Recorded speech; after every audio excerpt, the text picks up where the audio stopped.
Hey, welcome back to another exciting episode of YOML, and we are continuing on part 4 of 5 on our favorite book, The 7 Habits of Highly Effective People.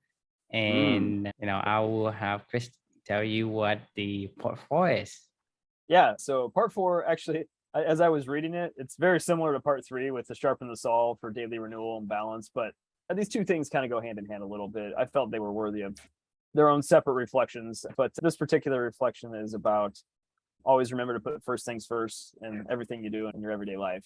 You know, real fast, we'll just set the stage here of what is putting first things first in your life. If there's one thing that I could ever principle, and True and Snow probably as well will echo this. If there's one principle from this whole entire journey that you could take to immediately apply to your life, I would say it would be this. And always I agree with that. Right. It's kind of everything really at this point in time. Yeah, I think this is the genesis of all of the concept that is described in this book. Yeah, I mean, I couldn't agree more. This is the first. Well, here, let me backtrack and we'll describe what the first things, putting first things first means based off of the book, right?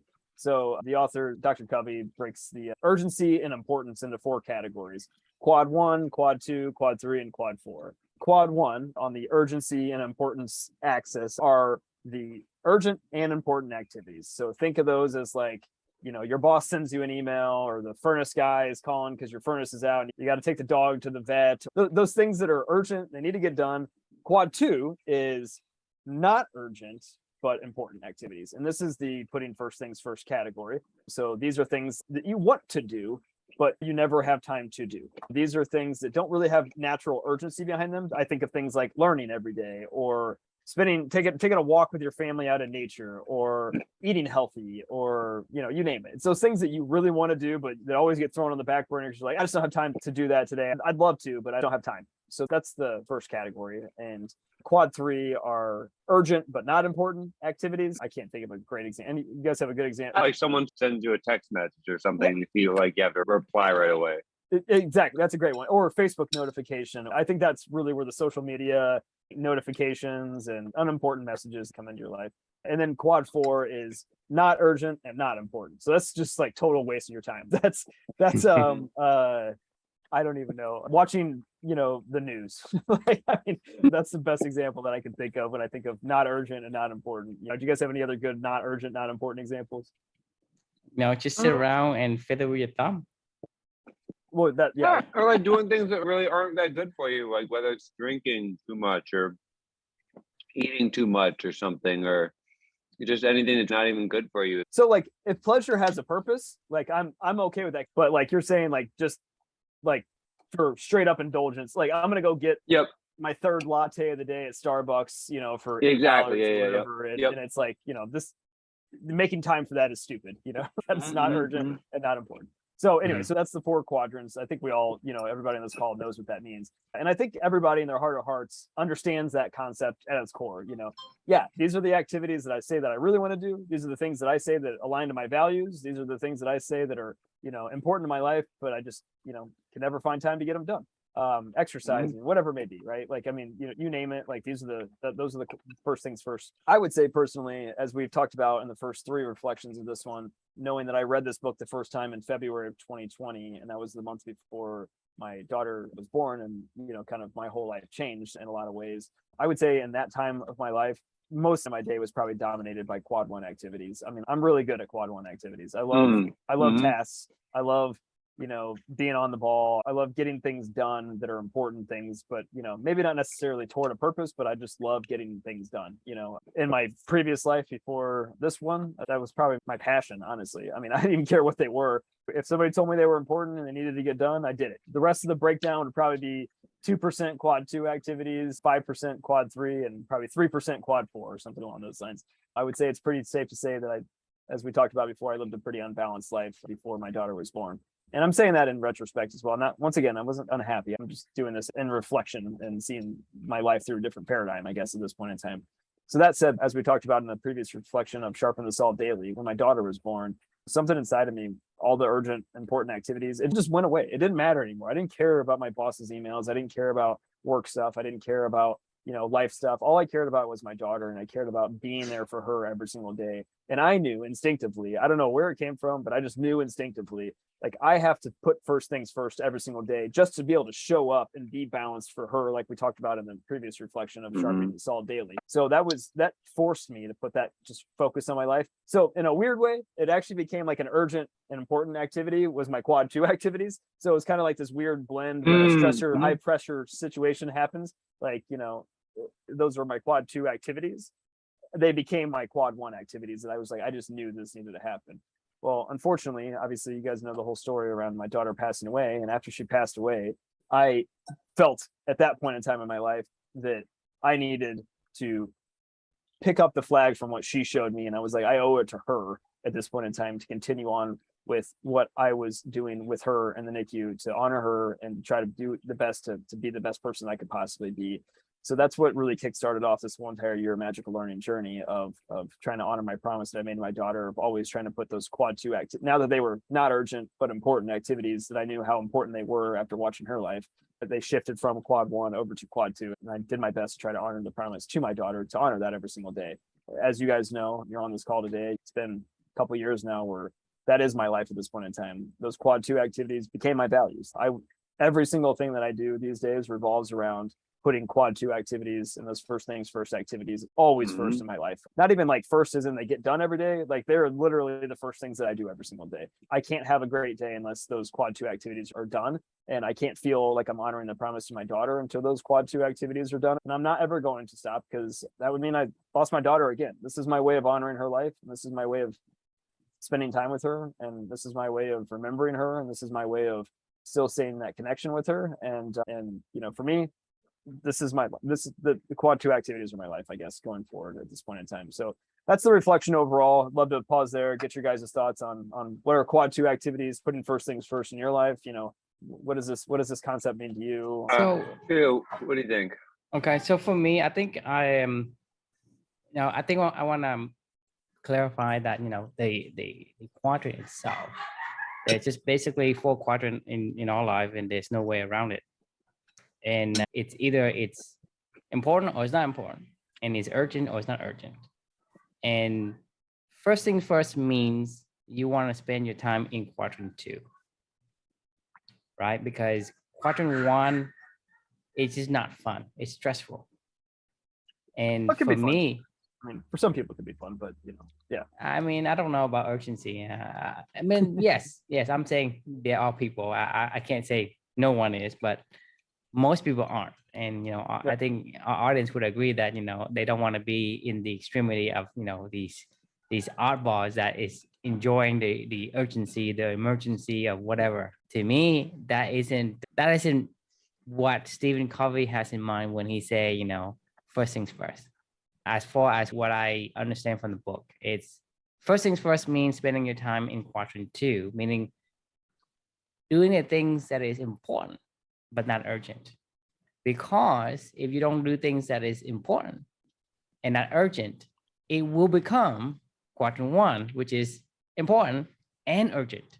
So if you say, I'm not going to eat healthy, well, when you're really sick, you're going to have to eat healthy. There's nothing else you can eat, because everything you eat is, it's going to be poison for you. Look at John D. Rockefeller, right? He can't eat anything other than water and some sort of bland, like oatmeal, whatever. That's all he can eat. He can throw parties for everybody and he can do all that, but he can't eat nothing other than water and plain bread or something like that.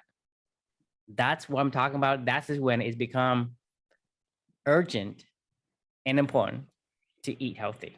Yeah. And that's the thing is, you don't want to be in quadrant 1. Quadrant 1 will come. Yes, you're gonna have to take care of quadrant 1 because it's urgent and it's important. So you have to take care of no matter what. But if you take care of quadrant 2, spend more time on quadrant 2 when you can, then you're going to reduce the number of things in quadrant 1. If you don't do quadrant 2, you're gonna have a plethora of things gonna show up in quadrant 1, and you're gonna be in a stress mode. You're gonna be in a panic mode, in a crisis mode, right? And the other quadrant we don't want to mention just because it's unimportant.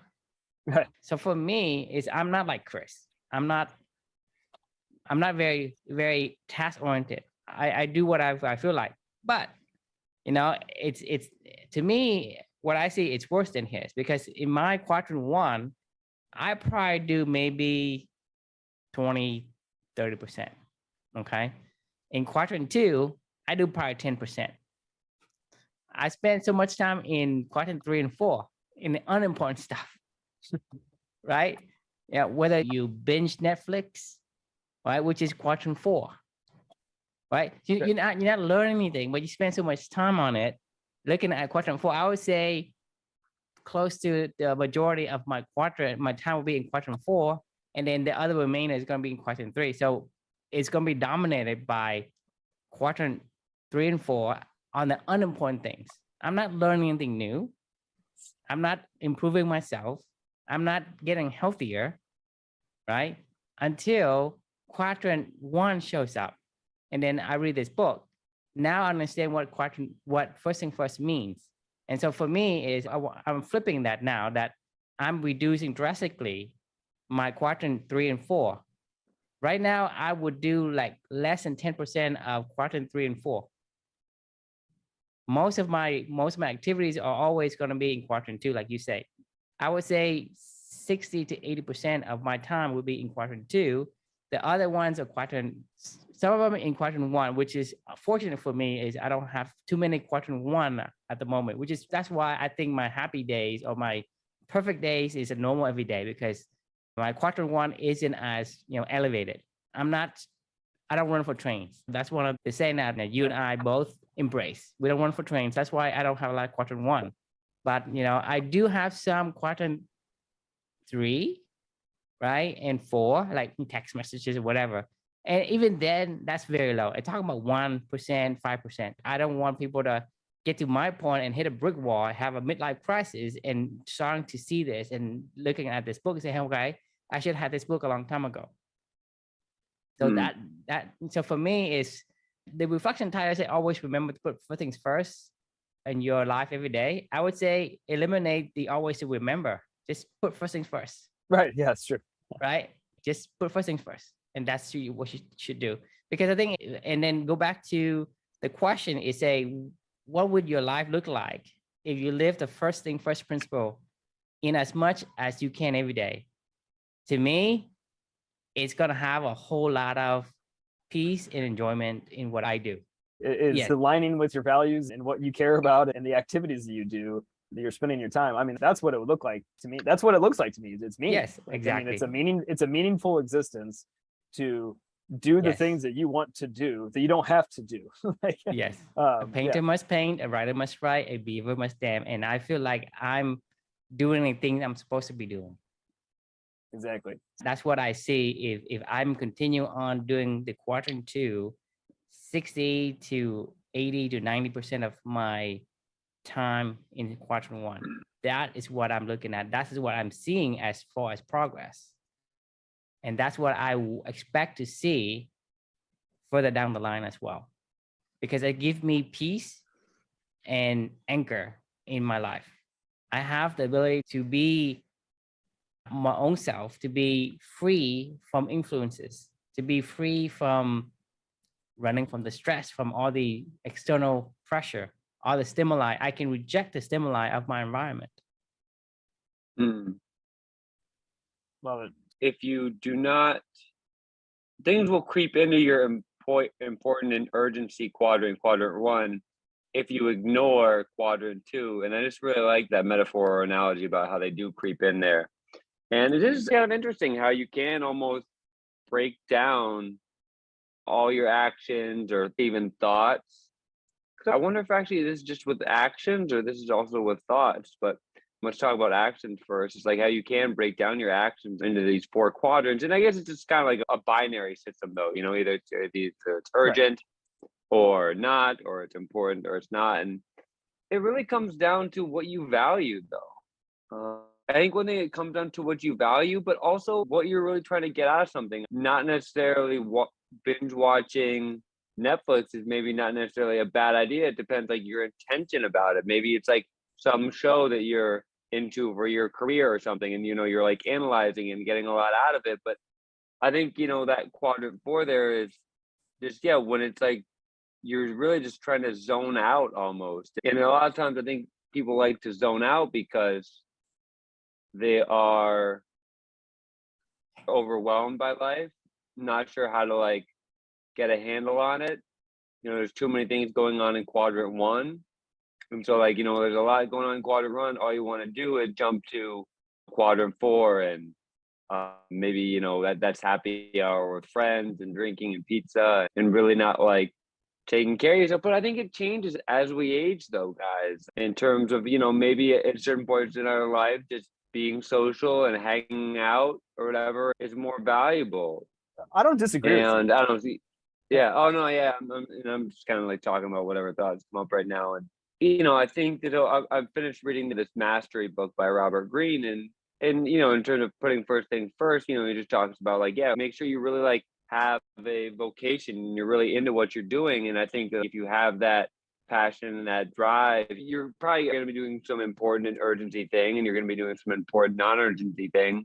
But like Trio said, let's not even talk about 3 and 4, because like, what's the point of doing them if it's not important, And so I think a life that is lived towards really fulfilling on one's purpose is pretty much, I mean, sure, we're going to slip into, let's say 3 and 4, but pretty much 90% should be in 1 or 2.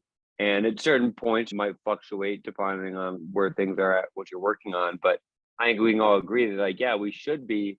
And I think like also Trio kind of mentioned too, like easy and like less stressful days are really those days where we're like in quadrant 2, we're building ourselves, but there's not a lot coming up. And sometimes those are those like sharpen the saw days, or maybe like those Sundays where, no, I'm not going to answer my phone. I'm just like kind of with myself. I'm taking care of myself.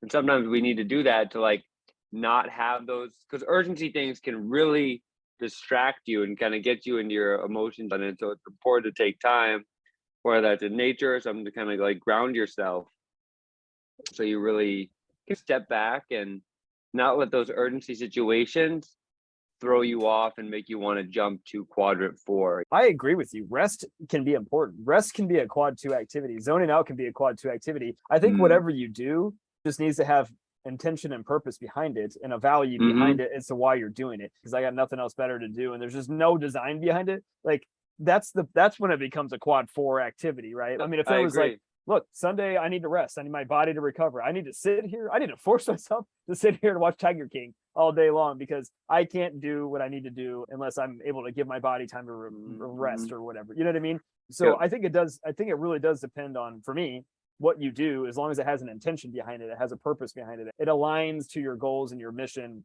and then it becomes a quad 2 activity. The second thing that I wanted to point or comment on is, I have a perfect example going on in my life right now, right this very second. I could have easily skipped this conversation, and I'll explain why. Our AC went out in our house right now, right? I mean, it is so freaking hot. You do look sweaty. Dude, it's not sweat. It's just like, it's so humid in here that I'm like glistening. I have like 9 fans blasting on me right now. I have this external AC unit in this room going because it's so damn hot in here. Well, so I was putting Luca to bed after I got back from this tennis match, and this has been like this for the past like 3 days. Our home warranty company, I'm dealing with them. They're going to replace our outdoor unit, which is great, but it's going to take time for it to happen. And it's like 95 degrees in Indy right now. It's so damn hot. And I was putting Luca to bed. I had like 3 fans blowing on his thing, his ceiling fan in his room going. It still feels like it's 90 degrees in here. I can't have my son sleeping in this environment. It's so humid, it's sticky. I told my wife, we got to go down to my parents' house or get a hotel room or something. I was like, we cannot stay in this house tonight for his sake. If it was just us, I'd be okay with it. But I was like, he is just so, hot right now, and this was 20 minutes before our conversation. And I'm like, okay, he needs to go to bed. We need to get his shit packed up. Yada, yada, yada. And I was like, oh, I have this call. And my wife looked at me and she goes, you need to skip it. And I go, no, I'm not going to skip it because this is important to me. I was like, look, I'll get everything loaded up in the car, get it all put together. I'll ship you off with him. He can go to bed. I'll get the dog and come. I'll be down there in an hour after we're done or whatever, because this is important to me. This is a first things first activity. I could have absolutely just, 100% said, this is not happening tonight, like any normal circumstance, but this is the promise that I made to my daughter. This is the life that I live now. Like, this is what's important for me to do. So Mhm. I don't know. There was a good example to give of That's a today. great example. Right. Yeah, because the thing, we're talking about, the important, right? Important is always subjective, because what's important to me is not important to you. And so to say for me to binge Netflix is I don't learn anything, but to other people, they may be learning something because it applies to them. Maybe they're a film So director. you can't ask a fox to go build a dam like a beaver does, because to a fox, building a dam would be quad 4, right? But for a beaver, building a dam is quad 2 for him. And so That's it's a going good to be example. subjective, right? And so I think we always, and you mentioned that our, I guess, our values and our life changes, and that's fine. But as long as you feel that it's important, and what Chris was saying is you have to force yourself to take risk, or you force yourself to something that's for you, the intent makes that important. And if you spend that time in those quadrants that you feel important, that makes you feel like you are doing things you're supposed to do. You feel like you fulfill, you feel like you're at peace with yourself. Do you think that these quadrants can be related to thoughts? Yeah, 100%. Yeah, 100%. I mean, How reflection so? time for me is quad 2. I mean, like 100%. Well, 100%. that's like reflection time. That's kind of almost like an activity though, like reflection time, but like our mental thoughts. I mean, and I don't know the answer, so I'm wondering, like, yeah, can actually our way of thinking be in these? Can our certain thoughts be urgent and not important? Well, here, let me ask you this question: when do you have time to be creative? When do I have time to be creative? I guess when there's not anything urgent going on. Or well, no, sometimes not. Sometimes you end up being creative when there is something like an urgency that needs to take place. Sure. I mean, I would say for most people, spending time to be having to open up your imagination, just to imagine or to be creative or whatever, is a not urgent but important activity. 100%. Like just spending time back to think and reflect and and use your imagination and walk in nature and whatever, and just get with your thoughts, whatever it may be. Like, I mean, 100%.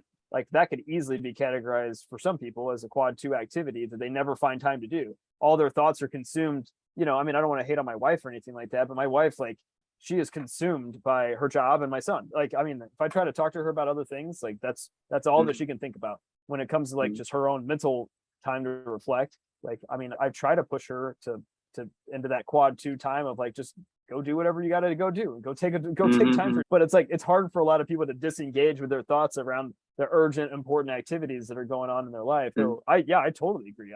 Thoughts absolutely can be aligned to these things. Exactly. To me, it's not only could be, but I think they have to, because a lot of people have a lot of mental stress, right? A lot of people have mental stress nowadays because they don't take time to think about what's important to them. And that's the problem where we see when we start a company, is because people don't even stop for a second to think about the things they're doing. Is this what I wanted to do? No one's asking themselves that question, even though it's very obvious, because society is always pushing you to do this, or say, hey, you must behave in this way, you must be PC, or you must be whatever.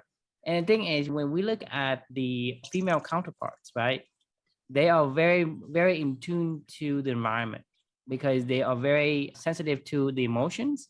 So it's harder for them to even take time for themselves out, because they just couldn't do it. It goes against their emotions.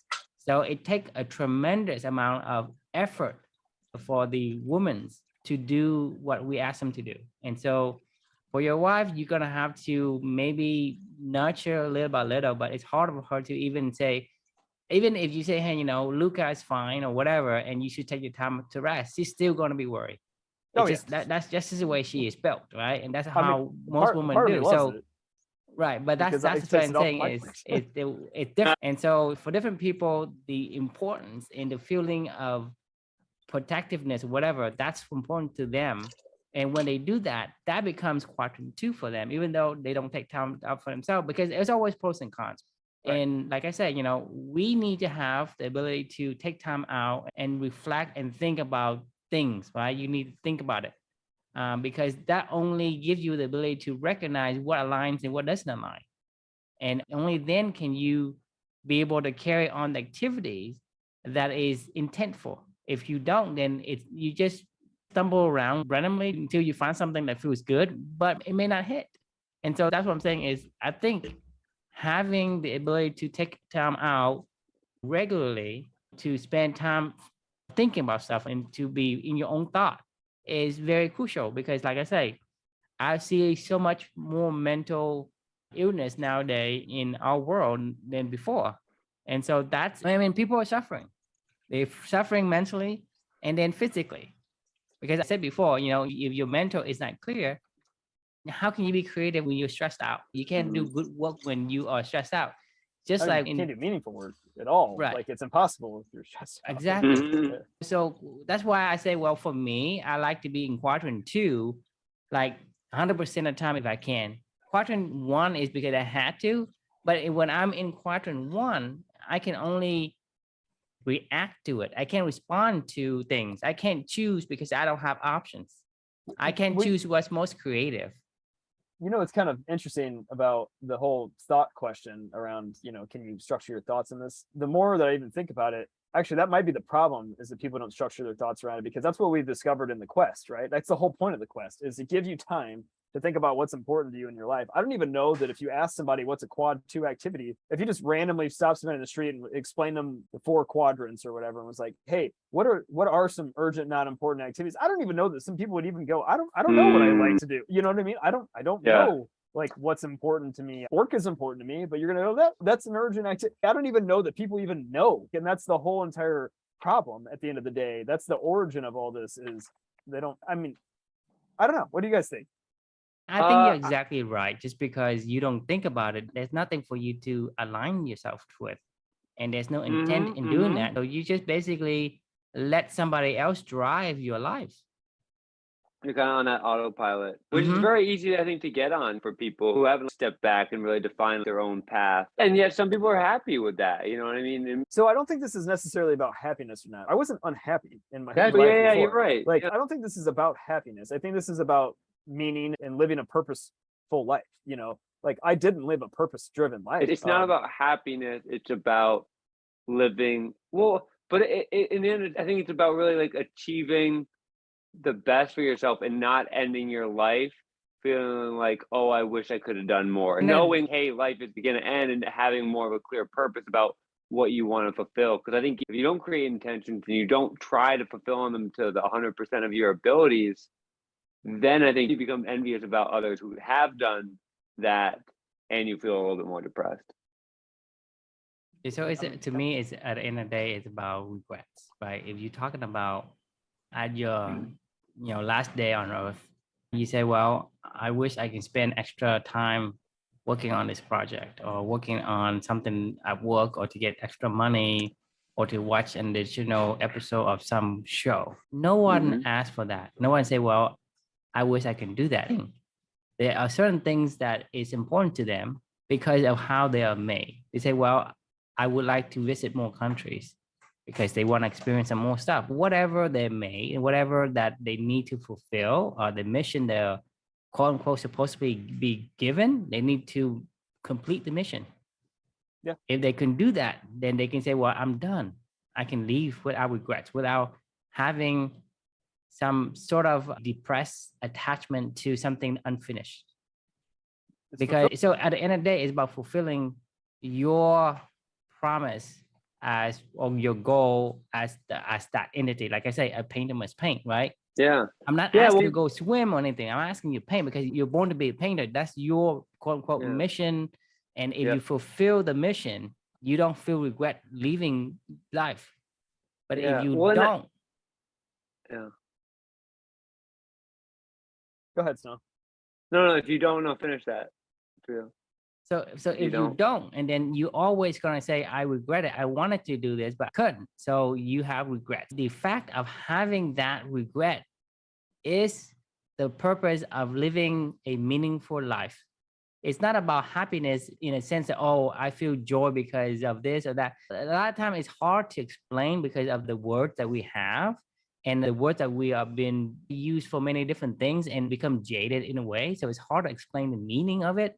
But it isn't about happiness per se. It's about having that at the end of the day that I am content to leave the world because I've done what I needed to do. Which you can call that happiness if you want to. I think they Yeah. are different, and I think like happiness can come from many different ways, but I think that, yeah, no, I mean, because it's like, what I'm trying to do now with, building the school farm for New Roots, like I've already come up against a couple hiccups and, really got like not chewed out by my boss and colleagues today, but, been doing some mistakes they've been happy with. So in terms of like, it'd be easier just to not do it actually. Like, fuck it, no, actually, I don't want to do this. But I do want to do it, but it'd be easier to not do. So at the but end of the I wouldn't feel fulfilled by giving it up, and I'm not going to be fulfilled until I give it my best shot. Right. And so that's what I'm saying is at the end of the day, like when you say, well, okay, I'm about to leave life, right? And I need to go. So you look at the decisions. Do I do it or do I don't do it? Is it worth it to do it? Or is it too much of a headache to do? Do you wait that important it applies to you only because that's your decisions. And you imagine yourself at the end of your life, you say, well, I was at a crossroad. I have to make decisions to continue to get the reward I want, but I have to deal with these nuance and these errors or these mistakes, right? Should I do it or should I do it? At the end of the day, would you regret not doing it? So It reminds me of if you regret not doing it, then it is important to you. it reminds me of that book, the reflection from the book Thirst, the one about the water charity, Mhm. where he said, "Don't be afraid of work that does not end." Like Yeah, if this is yep. important to you, if this is meaningful to you, like it is what it is. Whether it works out whether it works out over the course of who cares? Don't be afraid of work that doesn't end. This is meaningful. This is purposeful. If it is for you. And there's in that mastery book they talked about how easy it is to not fulfill on these kind of individual missions that we should all end up having. Everyone should really end up having, not just certain people, and people can become masters in their Yeah. own life, in their own fields, but a lot of it's just like societal pressures about like conforming, because we do have a strong niche or a strong desire to conform, like from our species and from the way we've adapted. But I don't think that'll ever go away. But it's like if we created more of a culture of conforming around, individuals becoming their best version of themselves, rather than conformism about being in quadrant 1 or quadrant 4. You know what I mean? Like work, urgent, and then Right. all right, relax, take a break.